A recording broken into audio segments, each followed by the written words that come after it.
그럼 이제 뭐 계속 어쨌든 수업은 진행이 될 거고 진도는 나갈 거고 고3이니까 이제 알아서 이제 하는 분위기도 좀 어느 정도 있을 것 같아요. 네. 자기가 이제 어쨌든 대입을 목전에 앞두고 있으니까 네.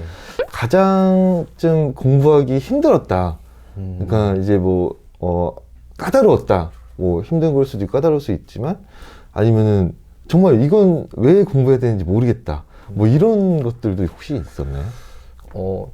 조금 의외의 답변이라고 생각하실 수 네네. 있는데 저는 이제 과학탐구 영역이 가장 저한테 좀 까다로웠습니다. 과탐이요? 과탐이요? 네. 이게 수능 문제 유형이 음. 제가 평소에 과학 과목을 공부해왔던 네네. 그 방식과는 좀 접근 방식의 차이가 좀 있어가지고 적응하는데 시간을 좀 걸렸습니다. 의외네요. 그 이제 의대 이제 하시고 그런 좀 공대 좀 화공생으로 가셨는데 과탐이 의외로 안 맞았다는 거는 그러면은 고등학교 교육과정에서 배우는 과학이랑 뭐 어떤 수능에서 나오는 과탐 영역 문제랑 좀 차이가 뭐 있는 건지 뭐 어떤 예를 들면 어떤 것들이 제가 이제 고등학교 때 네네. 뭐 올림피아드나 경시대 준비도 했었었는데 네네. 그런 것 같은 경우는 문제 흐름 자체는 굉장히 길어서 네네. 그걸 따라가는 과정을 보여줬는데 네네. 문제 자체는 한편으로는 상대적으로 좀 정직한 그런 느낌이 있었어요. 네네네. 근데 이제 수능 문제가 정직하다. 아니요. 올림피아드. 올림피아드 문제가 좀 정직하다. 네. 그냥 그 긴 과정을 네네네네. 따라가는 그런 거라면 네네. 수능은 좀 제한 시간이 빡빡한 가운데 문제 상황을 최대한 좀 단순하게 단순화시켜서 접근하는 하나의 퍼즐을 푸는 그런 퍼즐. 그런 거라서 좀 차이가 있었습니다. 또 그런 면이 있었네요. 지금 말씀하신 부분은 이제 학생들이 이렇게 딱 경험을 했을 때요. 그러니까 내가 배우고 좋아하는 과목인데, 모의고사나 수능 문제를 봤을 때 좀 약간, 다르다. 좀 뭔가 내가 공부했던 거랑 다르다라는 것을 발견했을 때, 딱 인지했을 때, 좀 그걸 극복하는 방법이나, 그러니까 그러면 이제 자기 동기가 좀 무너질 수도 있잖아요.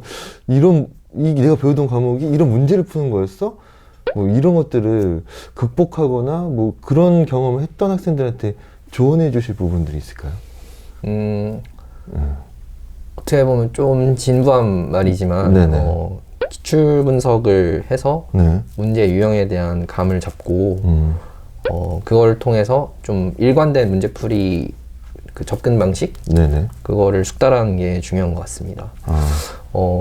기본적인 학습 자세로서도 네네. 굉장히 중요한데 이제 실전 상황까지 고려했을 때 아무래도 시간에 쫓기게 되면은 네. 오히려 소위 멘탈이 흔들린다고 하죠. 그렇게 되면은 자기 실력을 제대로 보일 수 없기 때문에 이런 습관을 통해서 시간이 쫓기는 상황에서도 집중력을 유지하는 그런 멘탈을 다져놓는 게 중요하겠습니다. 네, 방금 지금 이 부분 조금 더 구체적으로 한번 좀 말씀 좀 부탁드려도 될까요? 네. 소위 킬러 문항이라고 네네네. 불리는 것들은 문제를 푸는데 동원해야 될 지식 자체가 양이 방대하다거나 그렇다기보다는 네네. 몇 가지 기본 개념을 토대로 문제 상황을 최대한으로 접근의 경우의 수를 단순화해서 풀어야 되는 경우가 많습니다. 그래서 이러한 작업이 실전에서도 흔들림 없이 할 수 있으려면 유형 분석을 반복적으로 하는 게 중요할 것 같습니다. 이게 하다 보니 너무 뻔한 얘기인 것 같아서 그렇죠. 좀만 더 설명드리자면 네네네네. 저 같은 경우 이제 기출 분석을 할 때 네네. 결과적으로 내가 구해야 되는 미지수나 알아내야 하는 어떤 키포인트를 미리 네네. 다 이렇게 써놓은 다음에 네네. 역으로 어떤 포인트에서 이게 출제가 가능했겠는지 네네. 이런 거를 좀 알아보는 작업들을 했던 것 같습니다. 그래서 수치나 조건을 제 나름대로 조금씩 바꿔보면서 네네. 이렇게 되면은 문제 상황이 어떻게 바뀌나 이런 것들을 확인하면서 문제를 이렇게 저렇게 좀 뜯어보다 보면은 어떤 문항 자체에 대한 자신감이 조금씩 길러질 거라고 생각해요.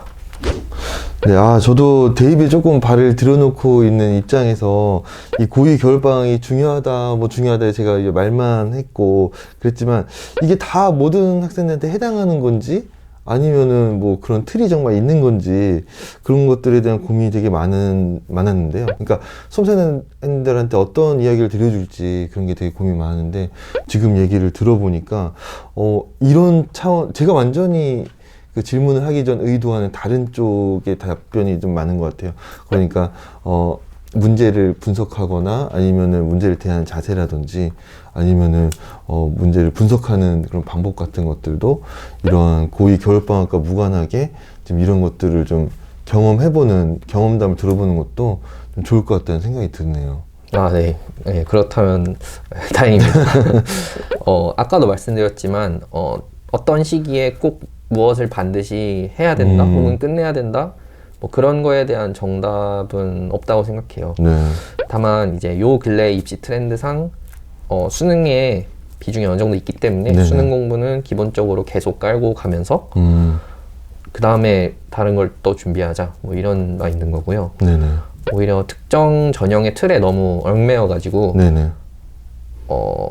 반드시 이 시기에 뭘 끝내야 된다 이런 마인드 있는 거는 오히려 입시에 해가 될 수도 있다고 생각합니다. 아, 그러니까 이게 정말 좋은 말씀 해주셨는데 이게 어느 시기에 어떤 걸 해야 된다 뭐 그런 것들이 정해져 있는 것 같다는 느낌이 들어요. 저도 뭐 이런 업무를 하고 있지만 그래서 근데 그런 것들이 어떻게 보면은 그 틀에 끼워져 있는 건데 그 틀을 보통은 이제 우리 어른들이 좀 많이 제시해 주잖아요. 근데 뭐 다들 뭐 부모님이나 학교 선생님들이나 다 이제 잘 되라는 식으로 이제 말씀해 주시는 거지만, 이것들을 이제 지켰을 때 더 오히려, 자기 자신을 잃을 수도 있지 않나. 뭐 전형이라든지 자기 적성 같은 것들, 그런 생각이 좀 들기도 하는데, 그런 차원에서 뭐, 가장 가까운 어른이 어떻게 보면 이제 부모님이니까, 이런 입시를 준비하면서 부모님이랑 관계도 되게 어떻게 보면 몰랐는데 되게 적나라하게 드러나는 시기인 것 같아요.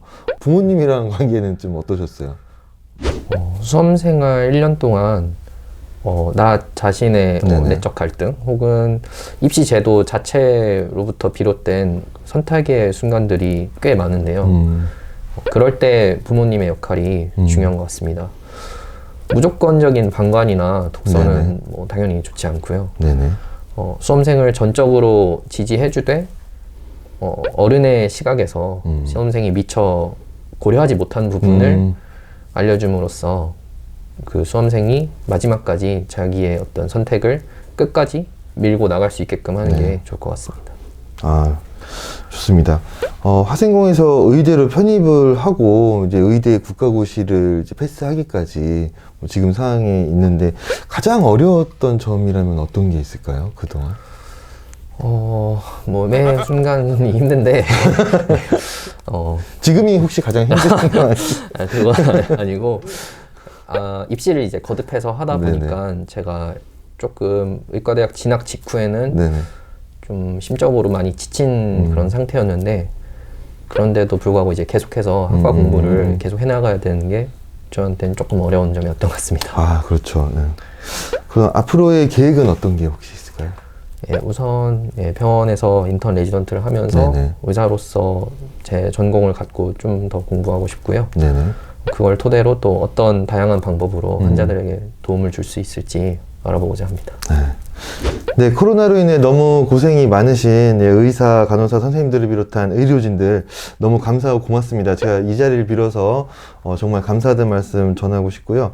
마지막으로 우리 수험생들한테 좀 해주고 싶은 말이나 조언해주고 싶은 그러한 얘기들이 있다면 한 말씀 부탁드리겠습니다. 네, 우선 고3 수험생 여러분들 작년 한 해 동안 정말 고생 많으셨고요. 모두 목표한 결과를 얻으시고 꽃길만 걸으시길 바라겠습니다. 그리고 올해 도전하는 예비 고3 수험생 여러분들 지금 여러 생각이 많이 드는 시기이시겠지만 중심을 잡고 꾸준히 정진하신다면 분명히 좋은 결과 얻으실 수 있을 겁니다. 화이팅 하세요. 네, 오늘 시간 내주셔서 감사합니다. 네, 감사합니다.